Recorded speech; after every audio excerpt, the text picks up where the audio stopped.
Obrigado, Mark. Obrigado, Fórum. É um prazer imenso estar aqui, ainda mais com duas pessoas que eu admiro muito, que é a Kátia e a Fátima. Sem mencionar você, Mark, você sabe a minha admiração e o carinho que sempre faço questão de ressaltar, porque é genuíno. Apesar de hoje estar trabalhando como coordenador do programa Kids junto à IDF, a Federação Internacional de Diabetes, o Mark me pediu que trouxesse a minha perspectiva pessoal. Então, eu vou tentar, de uma maneira bastante ambiciosa, em 5 minutos, fazer um retrospecto da minha carreira pessoal e profissional e trazer os desafios e as soluções que eu identifico a partir das experiências que eu tive. Então, para aqueles que não me conhecem, eu fui diagnosticado com diabetes tipo 1 aos 18 anos, como grande maioria dos casos foi, enfim, de uma maneira bastante inesperada. E logo depois que eu fui diagnosticado, eu percebi que eu tinha basicamente dois caminhos: ou eu decidia buscar o domínio, o controle do diabetes, ou deixava ele me controlar. Acabei optando pelo primeiro caminho, só que por algum tempo eu não via valor, não via necessidade de me relacionar, de me envolver com outras pessoas que tinham diabetes. A partir da minha iniciação na ADJ, onde eu pude conhecer o trabalho que a associação realiza há mais de 3 décadas, e por toda a responsabilidade social que eles executam e a possibilidade de trazer né, pessoas que não teriam acesso para perto, eu percebi o quão valoroso, o quão gratificante era conviver com outras pessoas. E daí eu passei a conviver de uma maneira muito natural. Eu criei, à época, um projeto chamado Correndo pela Cura, que eu tinha a pretensão de arrecadar um pouco mais de 20 mil reais para fomentar a pesquisa clínica a partir da JDRF, que é o maior fundo de pesquisa para a cura do diabetes tipo 1, e o que era para ser um projeto pontual se tornou hoje o que é o Correndo pelo Diabetes, uma organização que existe há 3 anos e já ajudou mais de 2 mil pessoas, e nossa principal missão é promover a saúde e a inclusão das pessoas com diabetes e seus familiares a partir da prática da atividade física regular. E, para além desse meu envolvimento, eu tive a oportunidade de participar, de passar pelo terceiro setor. Então, eu pude desenvolver as relações institucionais e de parceria junto à CT Promoção da Saúde. Então, falando da perspectiva da CT, acho que um ponto muito importante em termos de saúde global e em relação às DCNTs especificamente, acho que a gente precisa mudar a narrativa que as DCNTs são doenças ou condições de estilo de vida.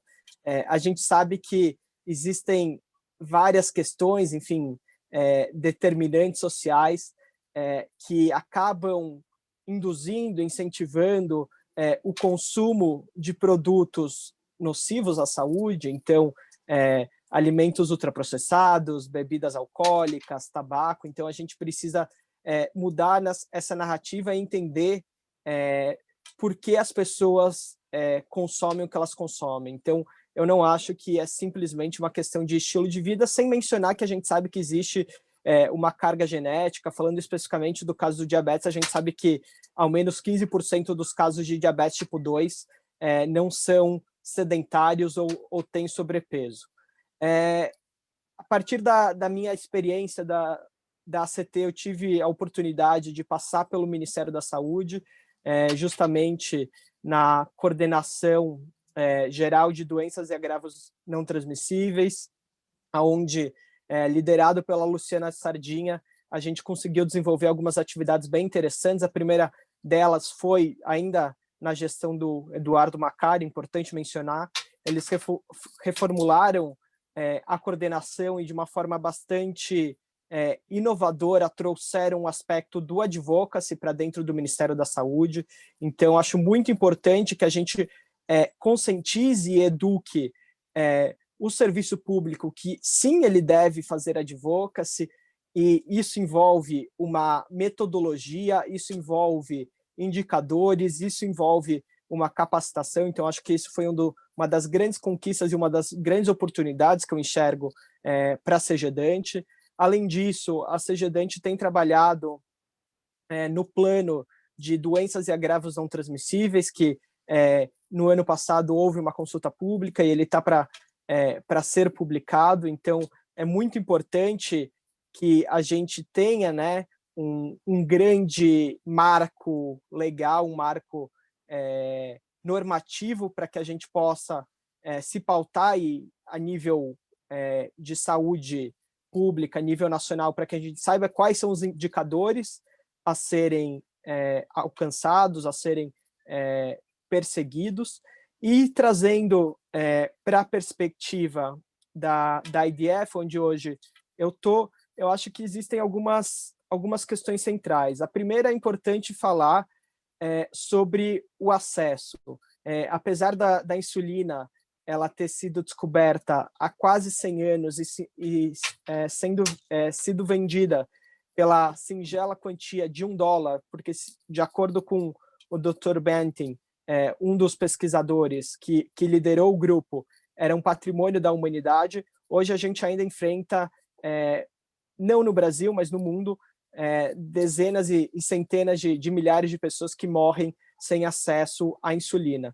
Falando especificamente do Brasil, apesar da gente não ter um problema no fornecimento de insulinas, e ressalto aqui, uma vez, que as insulinas NPH irregular, elas têm sido fornecidas, é importante destacar que as insulinas análogas ultra rápidas, que foram incorporadas e foram compradas aos milhões, elas vão vencer.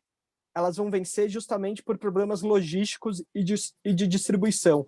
Então, o mesmo problema que a gente enxerga referente à distribuição e utilização dos kits para a detecção da COVID, a gente enxerga isso e que acontece, infelizmente, há um período desde que foi incorporado em relação às insulinas ultra rápidas.